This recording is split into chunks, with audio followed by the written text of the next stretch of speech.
Hello friends, स्वागत है आपका अपने यूट्यूब चैनल में। और आज के इस वीडियो में देखेंगे बिहार इकॉनमी का ओवरव्यू। ये जो वीडियो है प्री के लिए काफ़ी ज़्यादा इंपॉर्टेंट होने वाला है, क्योंकि इसमें हम देखेंगे बिहार का स्टेट प्रोफाइल है ना, सोशियो इकोनॉमिक प्रोफाइल। उसमें आपको सेंसस से रिलेटेड काफ़ी पॉइंट्स मिलेंगे। उसके अलावा फिर हम देखेंगे इसमें बिहार का जो ग्रोथ है वो कैसा रहा, फिर जो सेक्टोरल ग्रोथ है वो कितना है, और डिस्ट्रिक्ट वाइज कितनी डिस्पैरिटी है, कौन सा डिस्ट्रिक्ट कितना प्रॉस्परस है, और क्या बेसिस है डिस्पैरिटी का। इसके अलावा जो है कोविड का क्या इम्पैक्ट रहा बिहार की इकॉनमी पे। इसके अलावा पूरी बिहार की इकॉनमी का सेक्टरल ओवरव्यू, मतलब प्राइमरी सेक्टर में क्या क्या है और कितना ग्रोथ किया, ये सब आज हम देखने आने हैं। आइए शुरू करते हैं।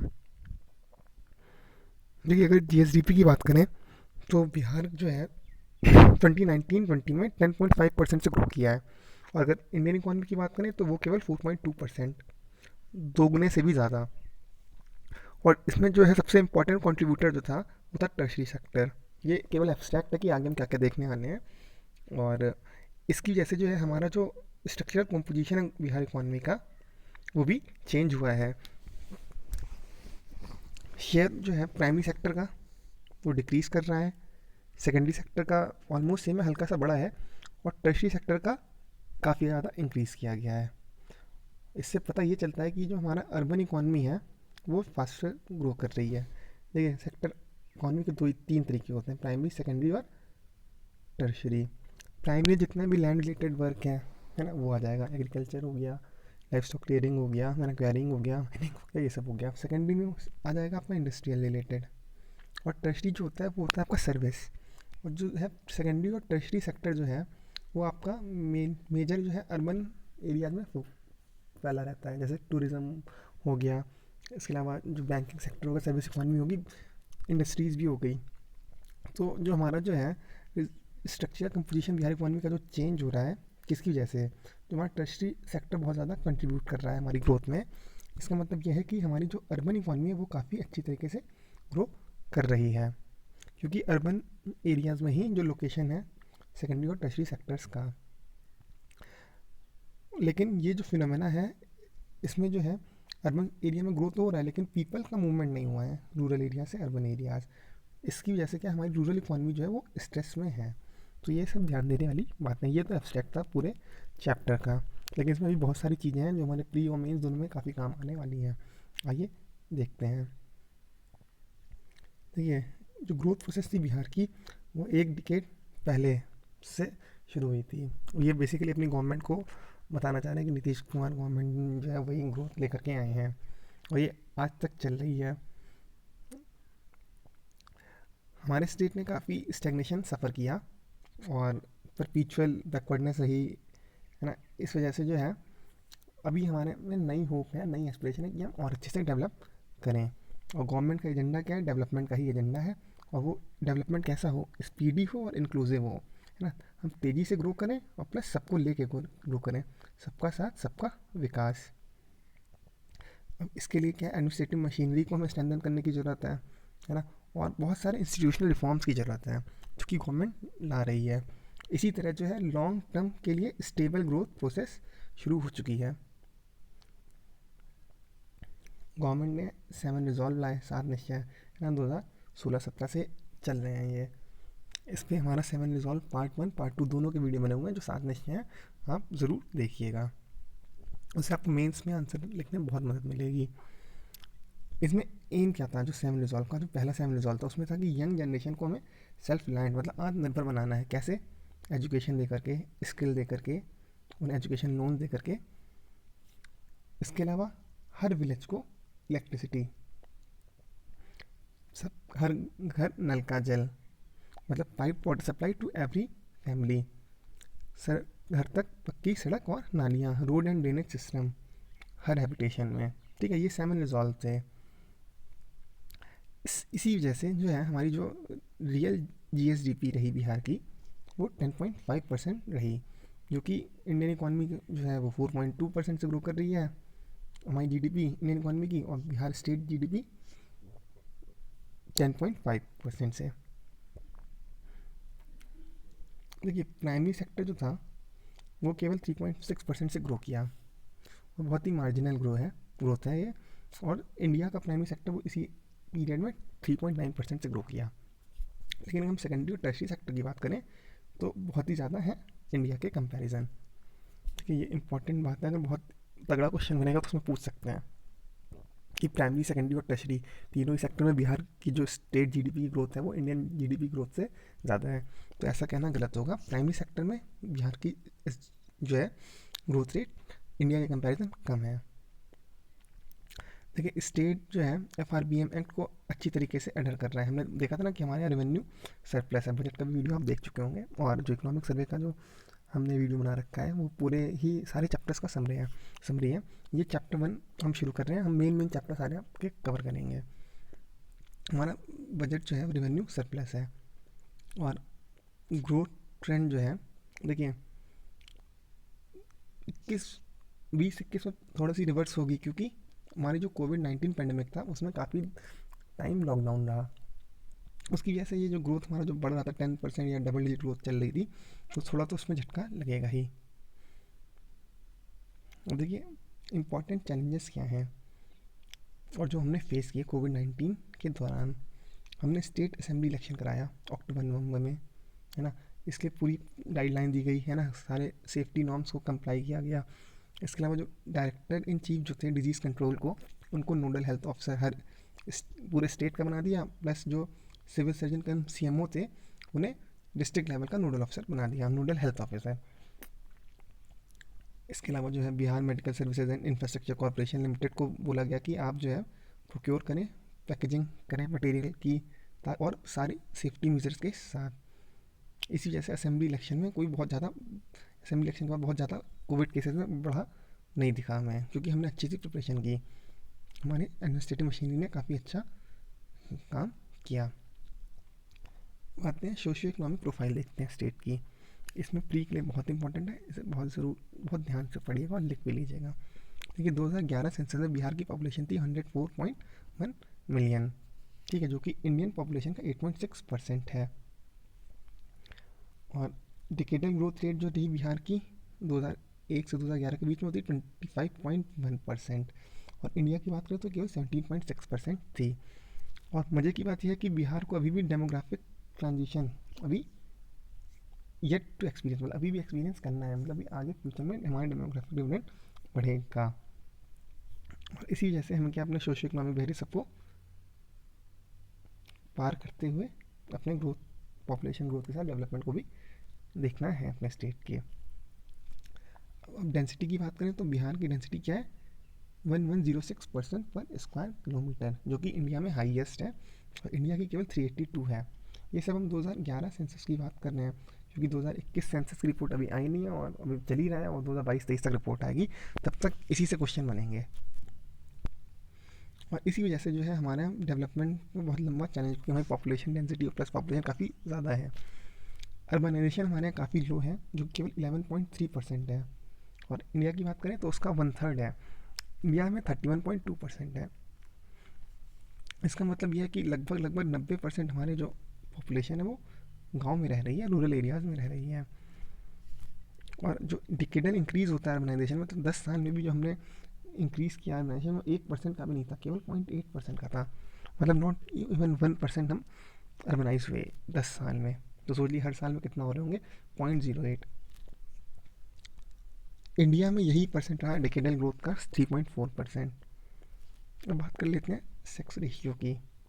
सेक्स रेशियो बिहार का जो है इंडिया के कंपेरिजन तो लो है, लेकिन चाइल्ड सेक्स रेशियो वो ज़्यादा है। कितना है, 935, और सेक्स रेशियो 918। ये सारे क्वेश्चन प्री में पूछे जा सकते हैं। ये जो है डेमोग्राफिक प्रोफाइल है हमारे बिहार की इंडिया के विज़ाविज़, इंडिया के कंपैरिजन। देखिए पहले पॉपुलेशन में हमने देख लिया, टोटल 104, इंडिया की 121.6 मिलियन, ठीक है। सेक्स रेशियो 918, इंडिया का 943। चाइल्ड सेक्स रेशियो 935, इनका 919 इंडिया का। हमारी पॉपुलेशन डेंसिटी 1106 और इनका 382। तो ये चार्ट आप पूरा रट लीजिए। अर्बनाइजेशन हमारा 11.3%, इंडिया का 13.2। डिकेडल ग्रोथ हमारा 25.1%, इनका 17.6%। एडमिनिस्ट्रेटिव स्ट्रक्चर देखिए, हमारे यहाँ 38 डिस्ट्रिक्ट हैं, इंडिया में 640 हैं। कम्युनिटी डेवलपमेंट ब्लॉक्स 534 है ना, यहाँ पे इतना। स्टैचूटरी टाउन है ना, इतने। तो ये तो इतना इंपॉर्टेंट नहीं है एडमिनिस्ट्रेटिव स्ट्रक्चर, लेकिन ऊपर वाला काफ़ी इंपॉर्टेंट है प्री के लिए।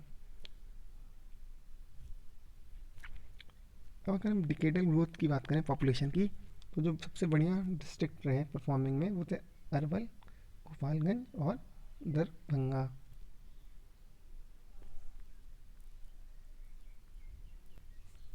और हम अगर सेक्स रेशियो की बात करी जाए, तो सबसे हमारे जो वेरिएशन बिहार में 876 से 1021 सबसे ज़्यादा कहाँ है, गोपालगंज का। ये सारी चीज़ें पूछी जा सकती हैं। स्टेट का एवरेज कितना है, 918। इसके अलावा अगर हम पॉपुलेशन डेंसिटी की बात करें, तो हमारे कुल 38 डिस्ट्रिक्ट में 10 डिस्ट्रिक्ट सॉरी 10 डिस्ट्रिक्ट ऐसे हैं जहाँ की population density 1400% per square kilometre से ज़्यादा है। ये भी नोट करने वाली बात है, या मेंस के आंसर राइटिंग में लिख सकते हैं कि out of 38 10 district are having population density of more than 1400% per square kilometre. अगर पॉवर्टी रेशियो की बात करें, तो लेटेस्ट एस्टिमेट हमारे पास अनअवेलेबल है, जो कि 2016-17 का किया गया है। तो हम 2011-12 का देखेंगे, और ओवरऑल पॉवर्टी रेशियो जो है वो 33.7% था। रूरल की बात करें तो 34.1 और अर्बन का 31.2। लेकिन जो पेस है, मतलब जो स्पीड है पॉवर्टी रिडक्शन की, वो हमारी काफ़ी रिमार्केबल है ऑल इंडिया लेवल के कंपैरिजन। लेकिन जहाँ पॉवर्टी ज़्यादा होगी, रिडक्शन वहीं ज़्यादा होगा। और एक बात की बात है कि रिडक्शन जो है रूरल एरियाज़ में वो काफ़ी ज़्यादा है अर्बन एरियाज़ के कंपैरिजन, लगभग 2 गुना। ये जो है आपको इन्होंने टेबलेटेड फॉर्म में दे रखा है कि हमारा पॉवर्टी रेशियो 4-5 में कितना था, 11-12 में क्या रहा और कितना ड्रॉप हुआ। तो ड्रॉप देखिए जो है अर्बन एरियाज के कंपैरिजन रूरल एरिया में ज़्यादा ड्रॉप है, 34 से 21 और ये 31 से 12।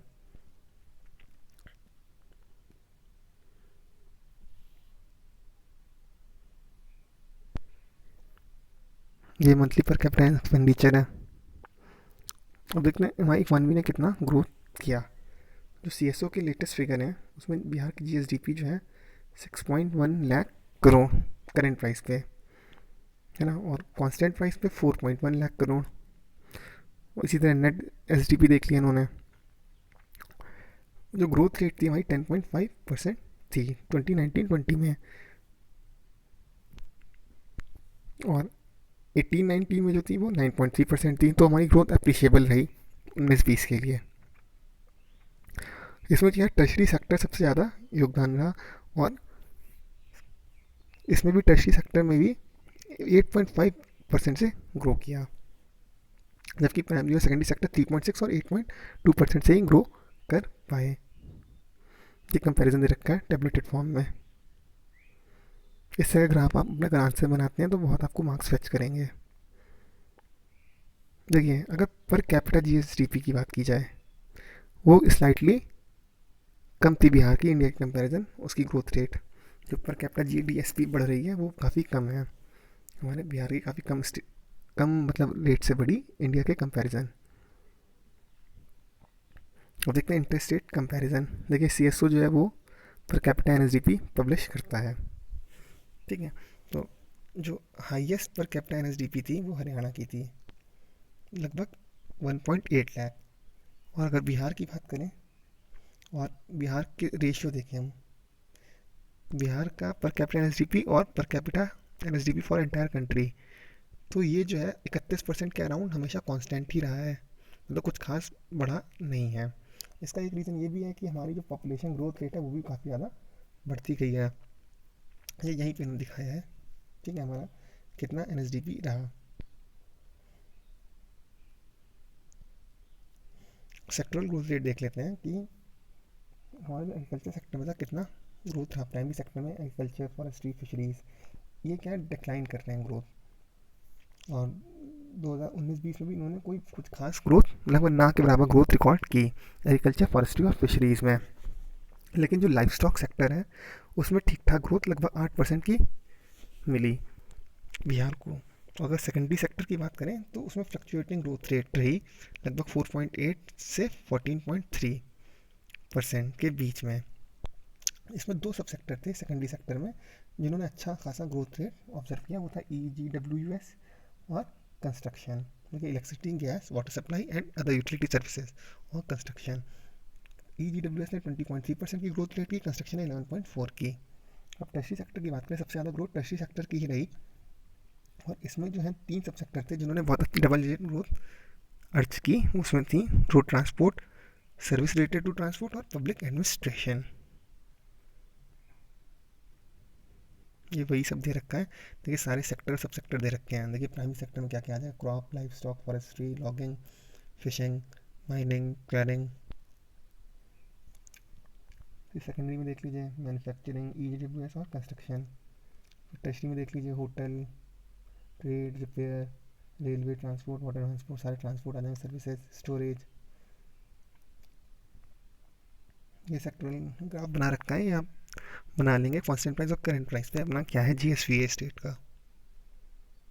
अब हम अपनी इकॉनमी का स्ट्रक्चरल कंपोजिशन देखते हैं। देखिए जो प्राइमरी का शेयर है वो हमारी इकॉनमी में, प्राइमरी सेक्टर का जैसे ये शेयर है मान लीजिए, तो वो डिक्रीज ही करता जा रहा है, और अभी कितना है 19.5%। सेकेंडरी की बात करें तो ये माइनर चेंज हुआ है और थोड़ा सा बढ़ा है, वो 20.3% हो गया है।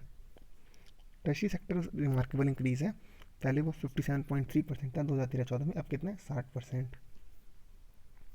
और इसमें भी अगर हम देखें प्राइमरी सेक्टर में, तो क्रॉप सेक्टर का जो शेयर है वो डिक्रीज़ कर रहा है। यहाँ पे आप देखेंगे ऊपर जो हमने ग्राफ देखा था, देखिए क्रॉप 2070, अच्छा ये तो ग्रोथ की बात है। अभी नीचे हम देखेंगे चार्ट में क्रॉप सेक्टर का कैसे हमारा ग्रोथ कैसे डिक्रीज़ हो रहा है, क्रॉप सेक्टर का कॉन्ट्रीब्यूशन हमारी इकॉनमी में। और रोड ट्रांसपोर्ट का बढ़ रहा है, अदर सर्विसेज का बढ़ रहा है, मतलब टर्शरी सेक्टर के सब सेक्टर्स का बढ़ रहा है। हाँ ये देखिए जो क्रॉप है 2014 में 14.2% था इसका शेयर हमारे इकॉनमी में, अब कितना है 9.2%, 9.7%। इस तरह आप कंपेयर कर लेंगे, आप समझ जाएंगे। एग्रीकल्चर का 22 था, यहाँ पे 18 हो गया है। ये इन्हीं का सम टोटल ऊपर दे रखा है आपको। इसी तरह देखिए मैन्युफैक्चरिंग का 7.2 से बढ़ करके 8.7 हुआ है। EWS उतना का उतना ही है। कंस्ट्रक्शन का फॉल हुआ है, ठीक है, लेकिन यहाँ से बढ़ रहा है 9.5 से 9.6 से 10, पिछले 3 साल से बढ़ रहा है।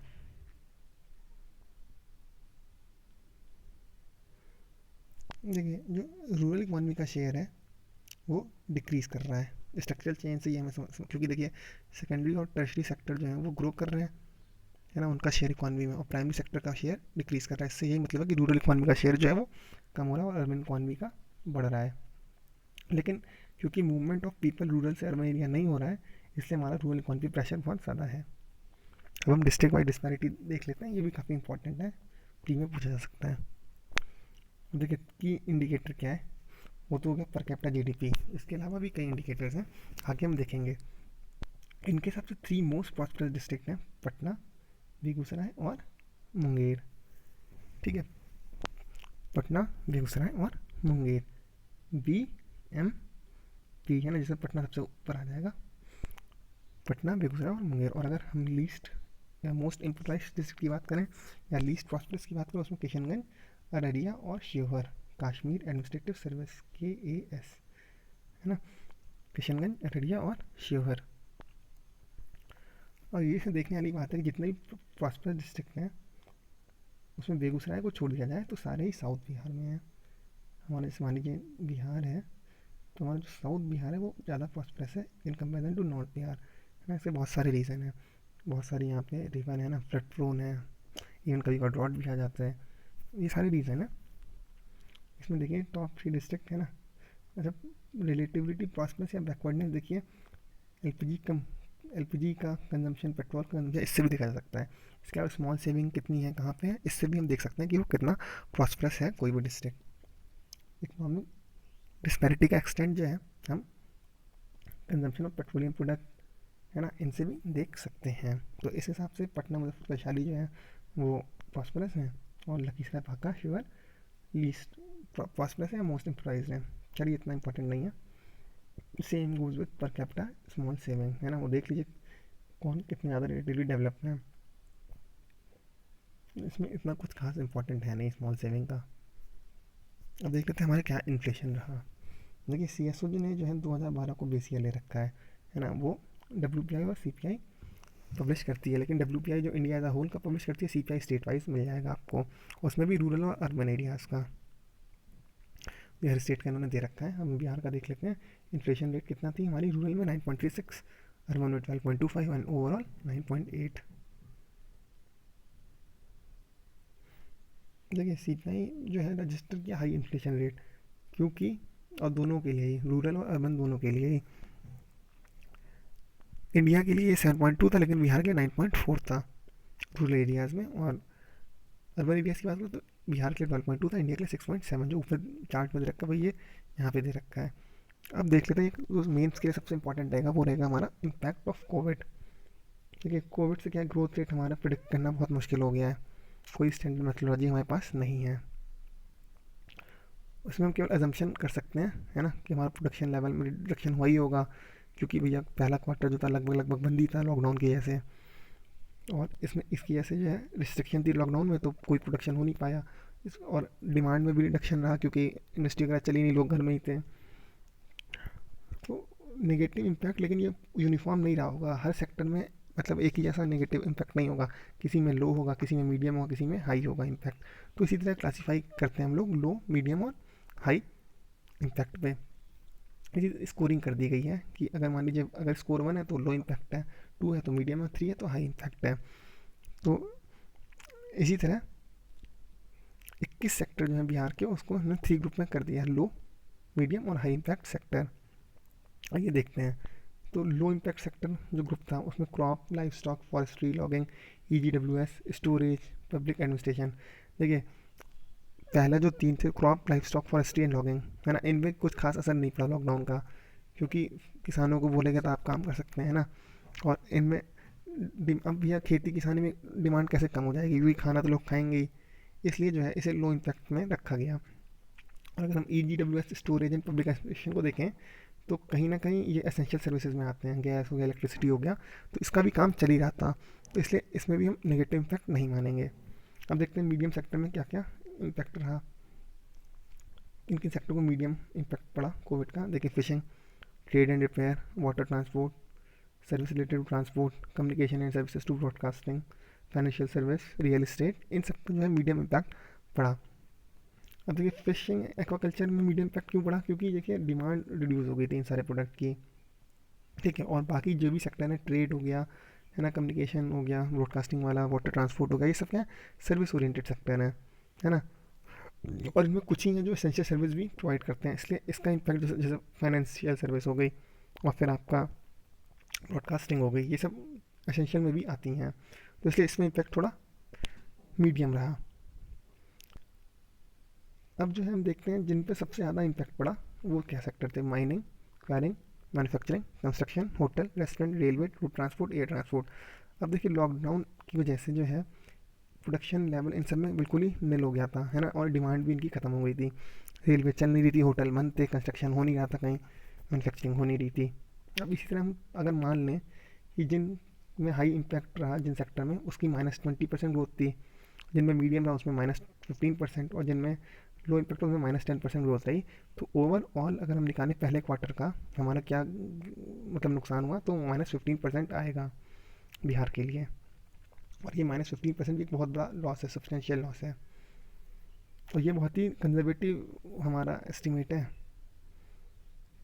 ना। अगर हम ढंग से एस्टिमेट निकालें, अगर मान लीजिए इसको -25 कर लें, ये कंजर्वेटिव एस्टिमेट है। और अगर मान लीजिए नेगेटिव ग्रोथ को 25% माने, जो हाई इम्पैक्ट सेक्टर है, और जो मीडियम है उसमें -20 करें, और जो लो है उसमें -10 कर दें, तो ओवरऑल हमारा नेगेटिव जो आएगा वो 18.2% आएगा नेगेटिव, रीजनेबल अजम्पशन के अनुसार।